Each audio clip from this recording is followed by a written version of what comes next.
Allez, salut à tous, c'est Matt. On se retrouve aujourd'hui pour notre vidéo du jour. On va rapidement parler des news vite fait et on va parler direct du marché derrière. Vous l'avez vu, il y a un ETF spot en Europe. Pour une fois qu'on est en avance sur les Américains, eux où ils sont toujours assez réticents là-dessus. Nous, on l'a fait, c'est je crois un groupe hollandais, je crois, qui le fait, voilà, Amsterdam. Donc il y aura le Bitcoin, donc le premier ETF sur le spot qui sera listé du coup en Europe. Donc c'est quand même assez cool. Enfin, qui ne va pas être listé, qui a été listé. Ça fait longtemps que ça en parle et ils l'ont enfin fait. Donc c'est une bonne chose pour l'écosystème, pour sa démocratisation, notamment sur le plan financier. Donc c'est une très bonne chose. Ça peut rapporter encore un petit peu d'argent au niveau des institutionnels notamment. Je vais regarder mon profil perso puisque j'ai pas mal tweeté ces derniers jours. On a eu un gros dump, on va y revenir, mais je sais plus si j'avais noté vraiment quelque chose d'intéressant ou pas. Il me semblait que je voulais voir un tweet. Voilà. Pour être sûr de rater aucune news, je vais vous mettre ça en grand.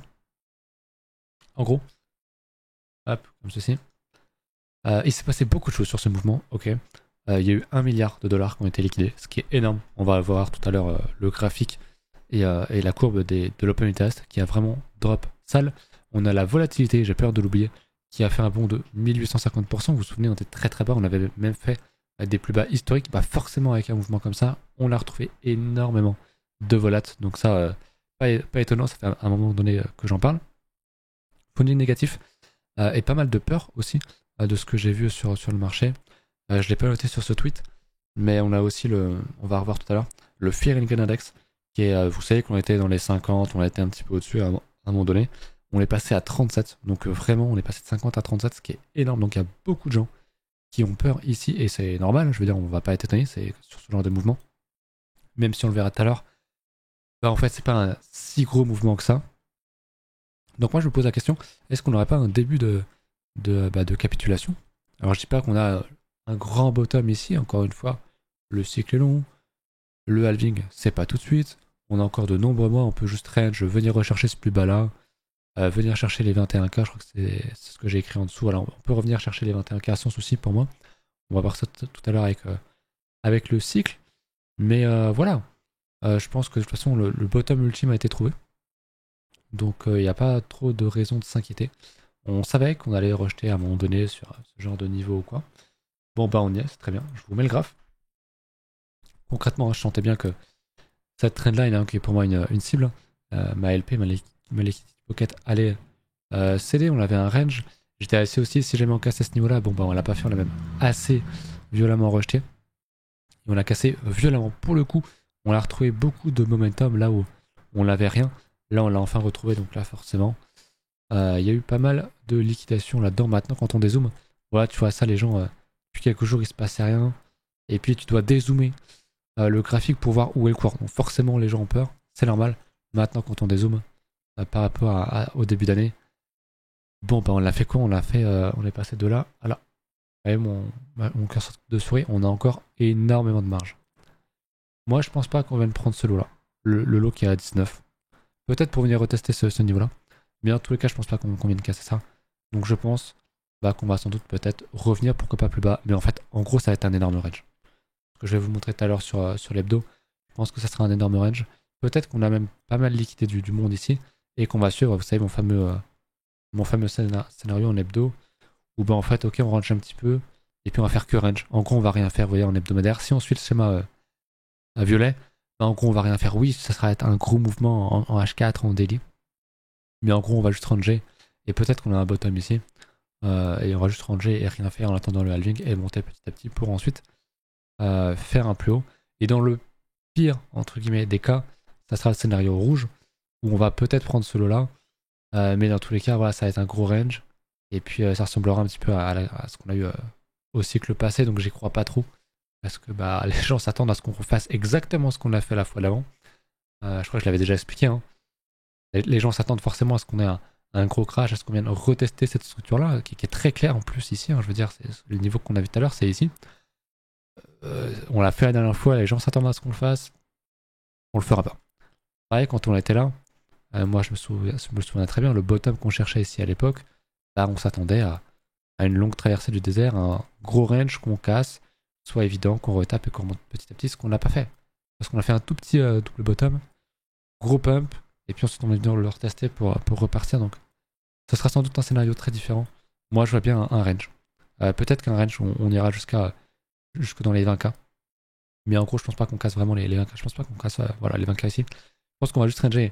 On le sait juste avant la halving, il va pas se passer grand chose. À mon avis, le bottom est posé. Il y a pas mal de chances pour ça. Donc on continue son DCA bien sagement. Je vous ai pas dit de prévoir du DCA jusqu'au halving, même jusqu'à 2 mois après pour rien.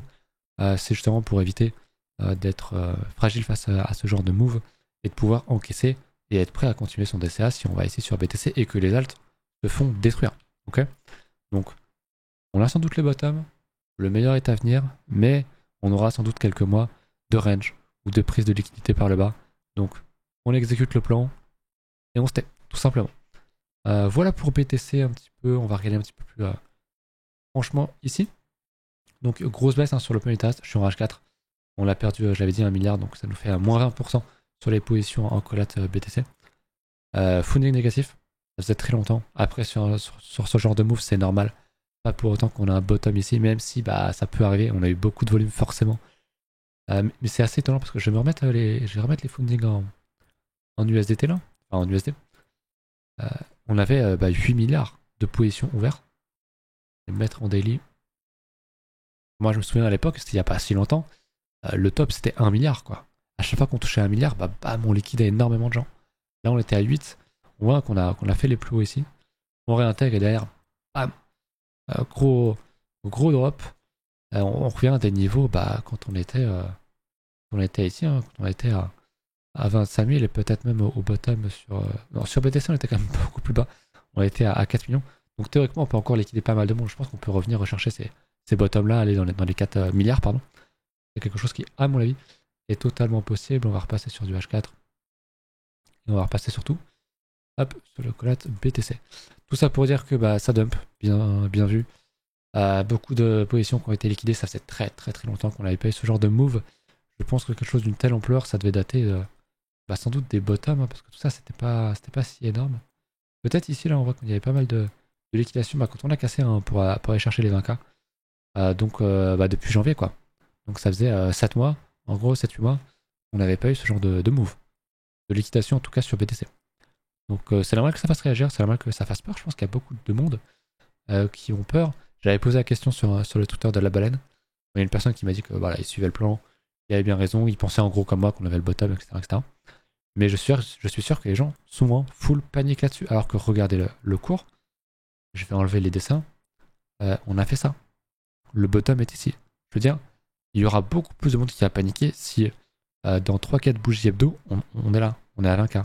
Et pour autant, on aura un low qui est préservé et le previous low qui est préservé aussi. Ok. Donc voilà. Pas de grosse panique de mon côté. C'est vrai que je m'attendais plus à une reprise haussière. On ne l'a pas confirmé. Bon, ma foi, on casse en bas. Donc, vu la volate qu'on attendait, forcément, voilà ce qui est arrivé. Après, voilà, on rebondit sur les 30k, un niveau logique. Après, on n'a pas cassé ce niveau-là. Pour moi, on est toujours en consolidation en hebdomadaire par rapport à cette grosse résistance-là. Ok. On est toujours en conso ici.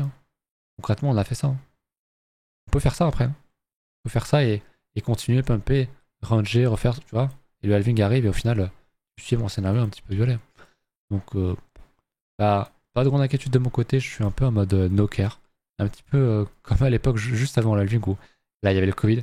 Mais les gens étaient vraiment en train de chialer ici. Moi, j'étais allé me coucher serein parce que j'étais en mode c'est un investissement, je m'en tape. J'avais même racheté un petit peu des alts quelques semaines après. Parce que j'étais repassé très très très haussier. Donc il n'y a pas de souci. Après voilà, on a la petite pastille bleue qui est arrivée. Bon le lendemain on a dump tout le monde, voilà, c'est un grand classique. Mais voilà, pas de quoi avoir peur. Rapidos, on va regarder. Donc voilà, 1 milliard de liquidation, ça fait très mal.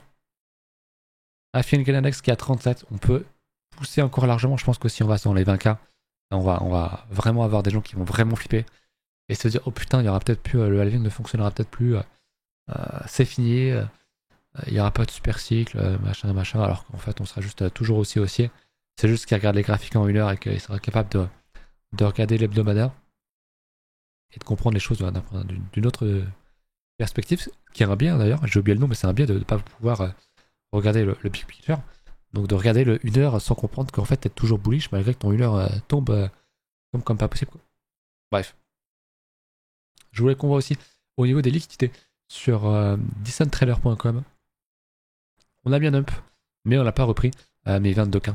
Donc les 22K, c'est un niveau que je surveille beaucoup. Je pense que si on y va, on va recréer pas mal de liquidités en haut. Peut-être qu'on va le refaire petit à petit avec le move qu'on a eu, ça prend un petit peu de temps. Mais si on range sur ces niveaux où on est, bah, au bout de quelques jours, peut-être qu'on aura à nouveau des gros niveaux ici parce qu'il y a des gens qui vont être en mode oula, c'était vachement baissier, je short. Donc voilà. Mais bon, c'est pas non plus obligatoire qu'on aille rechercher. Bon, les 15K, je pense pas. Et les 22K, c'est vrai que ce serait un bon niveau parce que ça ne fait même pas casser les 22K, c'est ici. Ok, donc, bah, ouais, c'est revenir rechercher ces niveaux-là. Revenir chercher cette mèche sans la casser. On pourrait même aller jusqu'à 20K et quelques. Donc, pour moi, c'est pas. En fait, si on revient ici, on prend toutes les liquides sans faire un plus bas. Donc, honnêtement, parfait. Parfait. Et je serais pas étonné de nous voir aller ici et dire les gens être très très short. Alors qu'on imagine, on est en train de consolider quelque chose de bullish. Dire, bah, regardez, le cycle dernier, on était revenu rechercher ce niveau-là. Donc, vas-y, je mets tous mes ordres ici.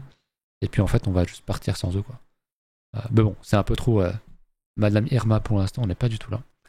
C'est juste un scénario plus pour parler du côté psychologique plutôt qu'autre chose. Évidemment, techniquement, on est quand même très très très très loin de tout ça.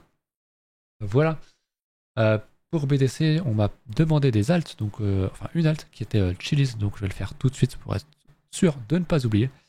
On m'a demandé est-ce que Chiliz, qu'est-ce que t'en penses parce que j'ai l'impression qu'il est en train de crever petit à petit. Est-ce que c'est vraiment la fin définitive pour Chiliz ou pas? Alors, non, je ne pense pas. Alors c'est vrai qu'il n'a pas un graphique qui est très plaisant à regarder.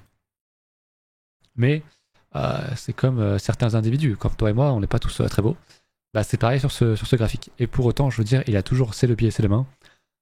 Contrairement à d'autres alts, tu vois, qui ont cassé leur plus bas de 2020 là, et qui sont là, qui sont pour le coup vraiment en train de crever, en train de rendre l'âme, tu vois, qui font ça. Il n'y a plus de liquide, il n'y a plus rien. Non, il y a encore de la marge sur Chiliz. On a un gros order block ici, on en a même un autre ici qui a précédé. Bah ici, on voit un gros mouvement, on est dedans, un gros mouvement derrière. Donc, on revient retester des coups nouveaux. C'est sûr, c'est pas le plus beau. Il n'y a pas de structure bullish. Bon, si t'es intéressé, si le projet est toujours d'actualité, si ça t'intéresse, fais ton petit dessert, il n'y a pas forcément de quoi t'inquiéter. Et c'est aussi pour ça qu'on répartit le risque sur d'autres actifs, évidemment. Je vais enlever ça, j'ai juste laissé ça, tac, comme tel. Mais c'est vrai que c'est pas très beau. Hein. En linéaire, c'est très très moche. Donc, mais bon, on voit qu'on revient sur des niveaux très intéressants. Donc pour moi, c'est potentiellement un niveau bas. Voilà, ou en tout cas, on n'est pas très loin. Mais c'est vrai que lui a fait quand même quelque chose de très très sale. Maintenant, fin définitive, non, comme je t'ai dit, il serait repassé sous son lot de plus de 2020, comme le Algo, comme je sais plus quel alt. Ok, on verra plus tard, peut-être qu'on aura un signal plus tard. Mais là, non, je veux dire, on peut tout à fait voilà, faire un double bottom ici. Hein. Qu'est-ce qui l'interdit? Hein, ça serait une bonne structure. Puis après, on fait un court range. Et puis on repart en 2024-2025, tu vois. Un truc comme ça serait possible. On l'a pas pour l'instant, donc voilà. Mais si tu veux absolument une structure pour acheter, t'as rien ici. Ça, on est d'accord. Maintenant, le DCA, voilà, ça n'existe pas pour rien non plus. Je voulais faire un rapide point sur le dollar parce que c'est très important. J'étais pas mal repassé haussier. Ça fait un petit temps depuis qu'on a fait la déviation. Bah voilà, on va rechercher le haut du range, à mon avis. Pour peut-être aller le casser plus tard. C'est pas très bon ce genre de déviation. La target, c'est le haut du range. Sachant que pour moi, il y a pas mal de chances pour qu'on vienne prendre ce haut de range. On va se le mettre ici, mais voilà, pourquoi pas aller chercher le 50%. Théoriquement, je vais baisser ça pour avoir un pile 50%. Ça me semblerait pas aberrant. Donc, allez, faut voir. Faut voir, et pour l'instant, c'est pas très bullish pour BTC. Maintenant, il y a eu des périodes de décorrélation aussi entre le dollar, le bitcoin. Donc, affaire sûre. Mais c'est vrai que ça aide pas. Ça fait quelques jours quand même qu'on le dit, quelques semaines. Donc, bon, on attend. Des jours meilleurs. On prend des liquides pour l'instant, on continue de monter. Donc, il n'y a aucun scénario bear pour moi là-dessus. J'ai pas de setup ou quoi. Donc, faudra un petit peu plus, quoi. Faudra un petit peu plus. Donc, pas très bon signe. Mais bon, il monte et pour autant, le SP dump, mais il est quand même très très largement haussier. Donc, il n'y a pas un énorme souci non plus. Le Nasdaq tombe. L'US 30, ça va être à peu près pareil aussi, du coup, au niveau du Dow. Qui cassera ce niveau-là, j'en suis assez sûr. Mais quand, je ne sais pas. Pour l'instant, il ne laisse que des petites mèches. Donc pas de confirmation malheureusement pour lui là-dessus. On va reprendre Ether qui vient casser évidemment en l'hebdo sans pour autant remettre en cause toute la structure. Le bottom est ici, ici même, on est encore loin, on a encore beaucoup de marge, ok. On l'a fait à moins 8%. Revenir à chercher le plus bas, c'est moins 50. Il y a de la marge. Donc on panique pas, on continue pardon, d'acheter petit à petit et ça devrait plutôt bien se passer. Bien, maintenant Ether BTC, on est toujours sur les mêmes niveaux, intéressant pour les alts. On range pas mal ici, ok, il n'y a pas de grand chose à dire. Je voulais voir au niveau de. Oula! Le Total 3 reteste son support, donc pour moi c'est très intéressant de pourquoi pas renforcer son DCA.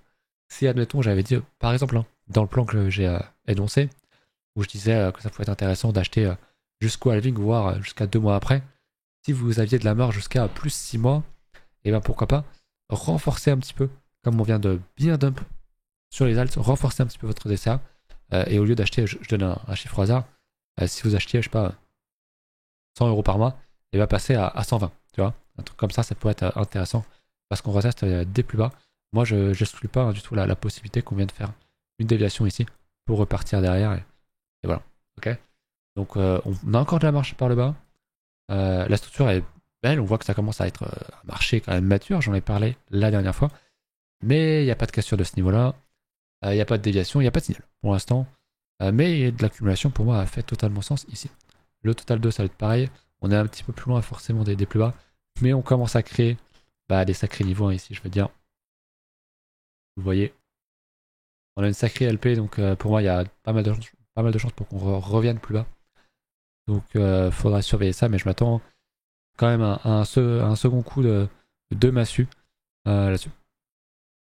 Au niveau de la dominance, on tombe pas mal. C'est intéressant. Les alts ont mieux tanké que Bitcoin. De toute façon, on l'a vu sur la paire Ether BTC. Mais ce n'est toujours pas un signal pour moi. Tant qu'on ne casse pas, tant qu'on ne réintègre pas les 47%, ici, il n'y a pas de signal. Donc pour moi, on peut largement rechercher ce niveau-là et repump aller rechercher un plus haut niveau. Les 61 points, ça ferait très mal sur les alts. Et pour autant, ça pourrait être le bottom. Donc le top ici. Bref, on n'y est pas encore.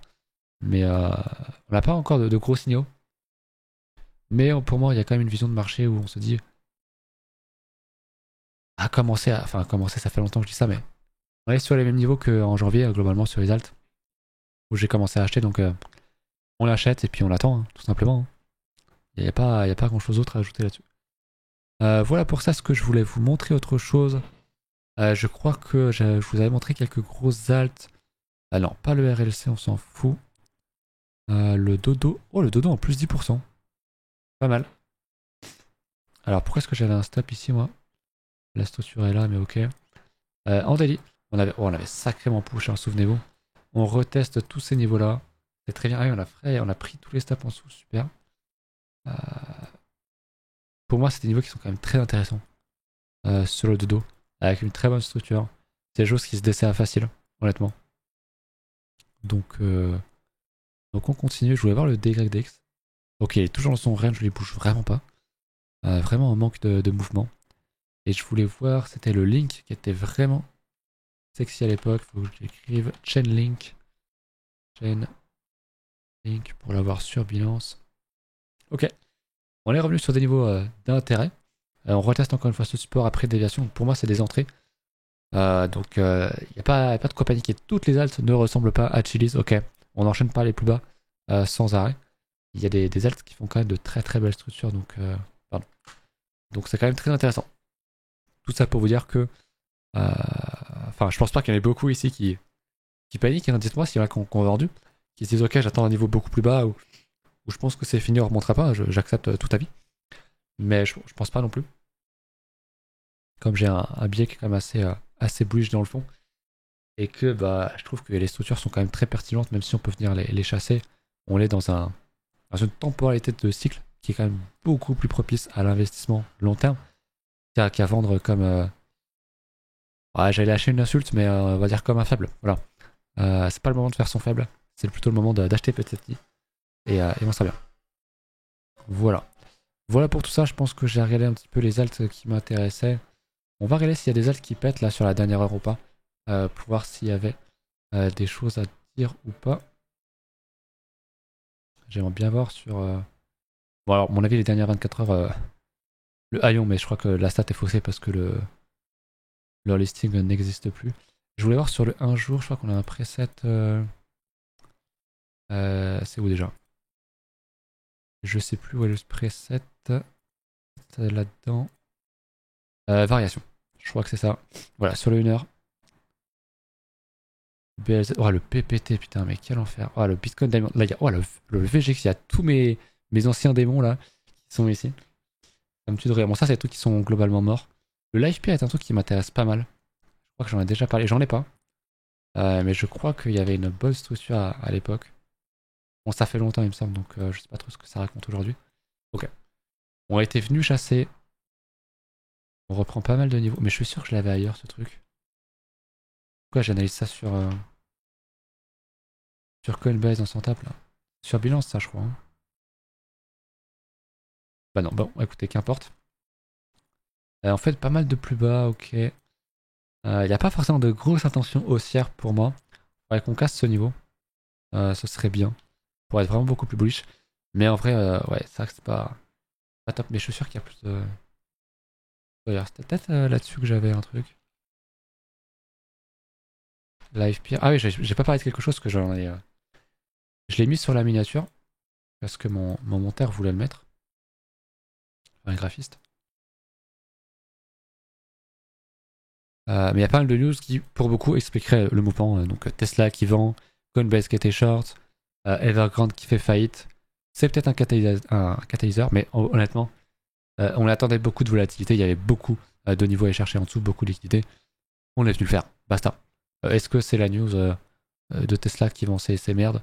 Enfin, ces bitcoins? Non, enfin, peut-être, mais ça a sans doute pas aidé. Mais voilà, tout ne s'explique pas par le fonda. C'est un truc que j'avais fait sur un tweet aussi, je sais pas si vous l'avez vu tout à l'heure, mais les gens n'ont de cesse de vouloir expliquer rationnellement le marché, alors qu'on sait tous que le marché est irrationnel et que c'est la première chose qu'on apprend, c'est même écrit sur le site de l'AMF, crypto ou pas, tout ne s'explique pas, et tu peux pas tout expliquer par ce genre d'événement. Voilà, puisque Tesla avait déjà vendu avant, il n'y avait pas eu d'énormes dumps comme ça, donc voilà. Du coup, l'IFPR, oui, il y avait beaucoup plus de niveaux ici, donc ça c'était pour moi une très très très très très grosse zone d'intérêt. Tout ce niveau pré-momentum, c'est une très grosse zone pour moi d'achat, d'accumulation en tout cas. Donc maintenant, c'est vrai qu'on n'a pas forcément de structure. Après, pour du dessin, un dessin technique pourrait être un dessin où tu déclenches ton bot ou tes ordres manuels chaque semaine, admettons, uniquement quand tu es dans ta zone d'intérêt, donc dans ta zone bleue. Tu peux même la faire un petit peu plus petite si tu veux pas prendre toutes les mèches, mais admettons, on les prend. Donc bah ici tu achètes, ici tu achètes. Ah là on sort, donc tout ça tu n'achètes plus. Tu rachètes, tu n'achètes plus, tu rachètes tout ça, tu vois. Ça peut être un très bon moyen de te faire un prix moyen ici. Donc voilà, petite parenthèse pour dire que le dessin ne peut pas être uniquement que temporel, mais aussi technique. Et tu peux faire un mix des deux. Hein. Il n'y a pas de souci. Voilà, pour l'instant on n'a pas de retournement. Je pensais qu'on avait un truc un peu plus sexy. Mais voilà, on a cette trendline là. Je suis pas un grand fan des trendlines, mais elle est là, elle a le mérite d'être ici. Donc on va attendre qu'elle casse, qu'elle fasse quelque chose, mais même si elle casse, même si on a un gros momentum comme ça, évidemment ce ne serait pas un signal d'achat. Moi j'attendrais forcément qu'on revienne retester justement ces niveaux-là, voire plus bas, pour faire quelque chose. Encore une fois, c'est de l'hebdo, on a le temps avant le halving, on a le temps avant le bull market, d'autant plus que c'est une halte, c'est d'abord Bitcoin qui pètera, ensuite Ether, ensuite les autres. Et lui arrivera après, donc il aura largement le temps, même si on fait ça, lui ou un autre, de venir rechercher, retester, faire les structures pour répéter derrière. Okay, bref, voilà. Je commence à être vachement enrhumé, donc je vais arrêter ici. J'espère que vous avez kiffé la vidéo, j'espère que ça va de votre côté. Je pense que ça va, parce que ça fait un moment que je dis qu'on peut aller plus bas, comme on peut ne rien faire et que je dis qu'il faut DCA, voir les choses sur du long terme, essayer d'avoir une capacité d'achat pour avril 2024. On est que en août, fin août, donc on a encore largement le temps. Faites ça bien et vous vous en sortirez très bien, je pense. Voilà. Je crois que je n'ai rien oublié. Live dimanche, ça peut être sympa. Donc pensez à venir ça, les liens sont en description. Et puis écoutez, si vous voulez me soutenir, encore une fois, n'hésitez pas à passer par mes liens référals, Bitgate ou Bybit. C'est pas sponsor, mais voilà, si jamais vous n'avez pas d'échange pour faire tout ça, notamment le dessin, j'avais fait je crois que c'est encore en description, un tuto sur Bybit pour qu'un bot te le fasse à ta place. Il y a juste à le paramétrer, c'est très simple et ça achète tout seul, donc c'est les périodes où il faut le faire à mon sens. Et voilà, tout simplement. Donc je vous laisse là-dessus et puis écoutez, à dimanche. Salut.